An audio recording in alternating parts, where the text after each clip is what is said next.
Good afternoon, I'm Kalisha Williams with the Midday News. Here's what we have in the bulletin. Controversy brewing over government's proposed spend on churches devastated by Hurricane Melissa. Petersfield High School shelter scheduled to close tomorrow, but residents putting up resistance. And in sports, Racing United continue to lead JPL point standings. Now the details. We begin this afternoon with news on the planned spend by the government on churches impacted by Hurricane Melissa. The situation is escalating into a controversy with stakeholders taking sides. Alia Bryant has the details. Battle lines have been drawn over hurricane recovery efforts. On one side is the church, and the other is outspoken Southwestern St. Catherine MP Everald Warmington. At the center of the dispute, should the government spend $75 million to help clean up and repair some damaged churches? The church says yes, but Mr. Warmington says no. He feels the church should spend its own cash to recover, and the state funds should instead be directed to residents who are hurricane victims. On Tuesday, at least one clergyman took Mr. Warmington to task. That is garbage. The country is devastated. The church don't have the resources to build back all of these churches. And so if the government can help, the government should help. And thank you, Prime Minister, for the initiative.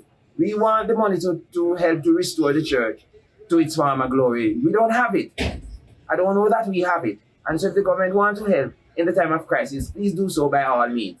He said the church has always come to the country's aid in times of need. Therefore, it is not unreasonable to accept help from the state in this crisis. When the nation has a crisis, the first person the nation called to is the church to pray.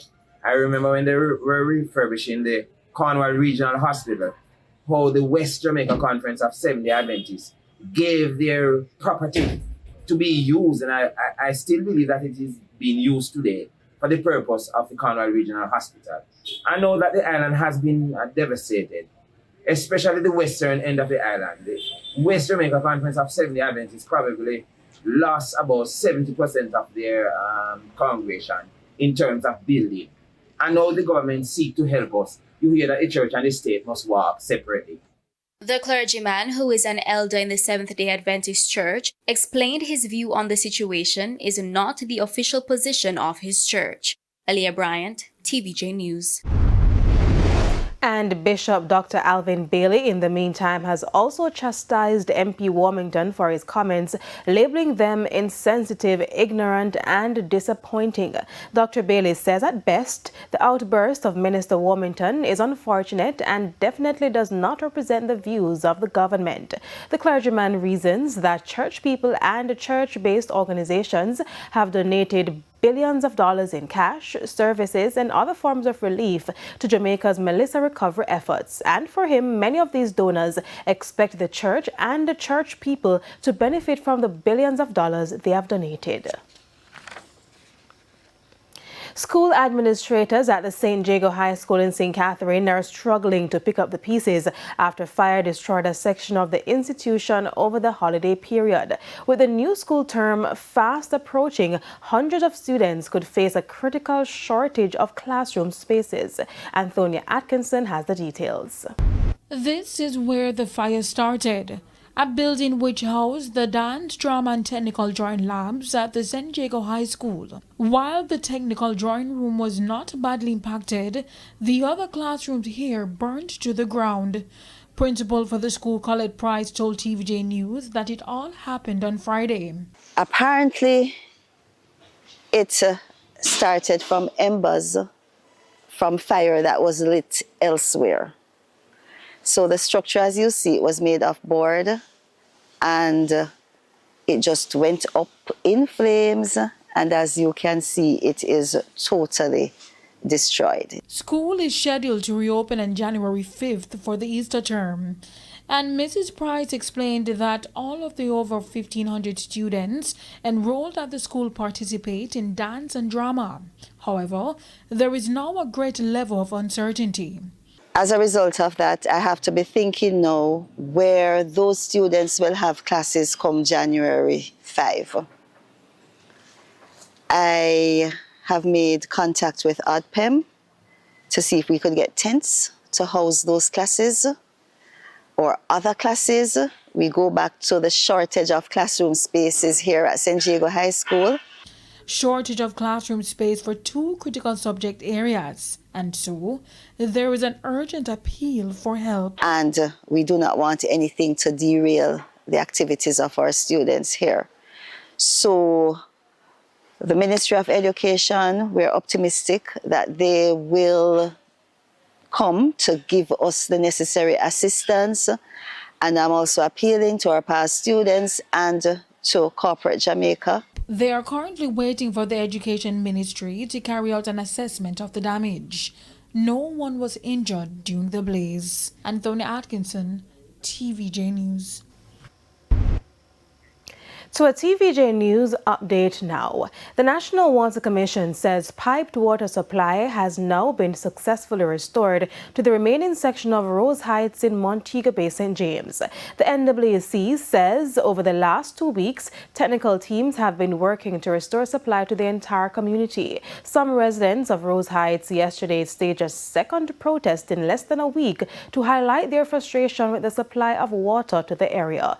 The NWC says it understands the frustration experienced by affected residents, but notes that blockages, airlocking, and displaced pipe infrastructure are typical occurrences following a hurricane. To another TVJ News follow-up now, calls are mounting for urgent repairs on a section of the eastern Morant Bay Road that leads to the transportation center in St. Thomas. Residents say the worsening conditions have made daily travel unsafe for motorists and commuters. President of the Eastern Taxi Association, Kirk Brown, is calling on the St. Thomas Municipal Corporation to address the issue. And this is already a show so dangerous. Can cause life and property. Yeah. And it is so sad that we constantly highlighting it and we are still here. Looking at nothing has been done. Yeah. Come on now, man. I think something needs to be done. Mr. Brown believes the damaged road is an emergency. We within the transport sector, including the government JTC bus, they normally come right here and turn and drive right here and turn. No, it is because of this ditch. It is difficult for the driver to maneuver the bus right here, so they have to be turning right in the intersection there. That is also dangerous. Food security remains a major concern locally as climate change continues to make farming more difficult. Speaking on Smile Jamaica Tuesday, Executive Director of the Scientific Research Council, Dr. Watson, says preparing for more frequent climate-related disasters is now a top priority. You also have to look at adaptable structures where you might be able to easily pull down modular type systems. How do we be smarter, acknowledging that there are risks, and what you can do is manage risks, not totally eliminate them. Correct. How do we appreciate what the risk might be and how to better plan and manage those risks so that we can come out stronger and better? In the meantime, Director General of the Hazardous Substances Regulatory Authority, Cliff Riley, says early warning systems are critical in helping farmers respond faster and protect Jamaica's food supply. Building systems like greenhouses that are more resilient, stronger, can face stronger wind patterns as well. Quite a number of the greenhouses that were being constructed were low-cost greenhouses. So it wasn't designed for the high wind. So we have to be looking now and redesigning that, using a bit more they call vertical agriculture, even indoor agri-production systems using different type of lightings to ensure that we can have a consistent supply. And you're seeing that now, especially with our fruits and vegetables. You can hardly afford sweet peppers, you can afford find something. Lettuce is now cheap, before we couldn't afford it. So you have to be looking at how we structure our production system where you have greater resilience in our designed infrastructure. It's time for our first break here in the Midday News, but stay with us. More stories when we come back. Welcome back to the Midday News. We now go to the Business Minute. The Bank of Jamaica is reporting that remittance flows to Jamaica climbed by 2.9% to $2.6 billion during the period January to September of this year, when compared with the same period of last year. Approximately 68% of Jamaica's remittance came from the USA, 11% from the UK, and 6% from the Cayman Islands. Remittance flows from the USA will attract 1% excise tax effective January 1 next year.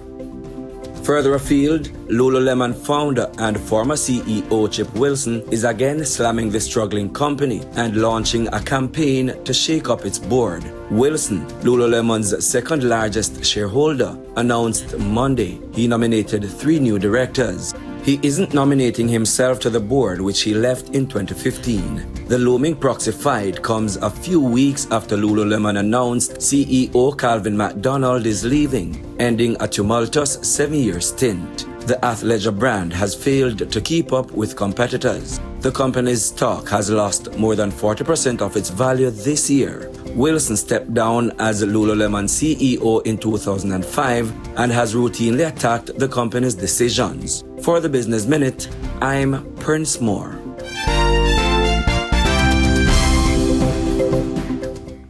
It's now time for the top regional and international stories.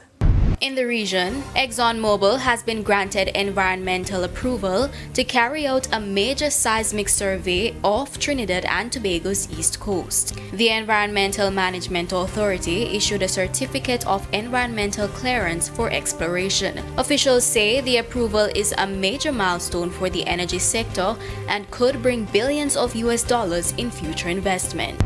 And on the international scene, a snowstorm triggered a chain reaction crash along a major highway in Detroit on Monday. 3 semi-trucks and at least 20 vehicles collided on I-75, one of the city's busiest roads. Authorities say heavy snow and strong winds created near whiteout conditions, making travel extremely dangerous. No injuries were reported. The National Weather Service had issued a snow squall warning around the time of the crash. And those were the top regional and international stories. I'm Aaliyah Bryant.